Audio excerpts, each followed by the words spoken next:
ফাঁকা ঘরে লুটপাট দুষ্কৃতীদের। ঘটনায় চাঞ্চল্য মালদার ইংরেজ বাজারের কাজী গ্রাম পঞ্চায়েতের নিত্যানন্দপুর এলাকায়। সোমবার রাতে এলাকার বাসিন্দা বাবুলাল ঘোষ সপরিবারে বাড়ির একতলায় ঘুমিয়েছিলেন। সেই সময় দোতলা ফাঁকা থাকার সুযোগে ভেতরে ঢুকে আলমারির লকার ভেঙে সোনা রূপোর অলংকার, টাকা পয়সা লুট করে নিয়ে যায় দুষ্কৃতীরা। ঘটনা জানাজানি হতে শোরগোল পড়ে যায় গোটা এলাকা জুড়ে।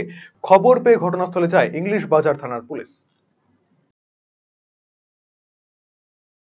হয়েছিল কি, আমরা রাত্রে নিচের ঘরে ঘুমিয়েছিলাম, উপরের ঘরটা খোলা ছিল, গেট বন্ধ ছিল, ভেঙে সবকিছু চুরি করে নিয়ে গেছে।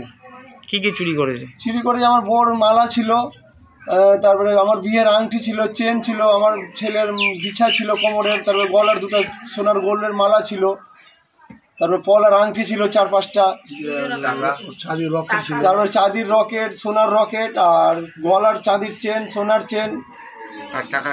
টাকা ছিল প্রায় 3-4 হাজার টাকা ছিল, বেশি টাকা ছিল না। ডাক্তার দেখানোর জন্য রেখেছিলাম টাকাটা। পুলিশ এসেছিল? পুলিশ এসেছিল, এসে স্যার তদন্ত করে গেল, দিয়ে বললো যে এখন তুমি থানাতে আসো, থানাতে ডায়েরি করো, দিয়ে দেখছি কেসটা কী। খুব কষ্ট করে করেছিলাম জিনিসটা, 26 বছর ধরে খেটে খেটে খেটে একটু একটু করে জমিয়ে করে করেছি।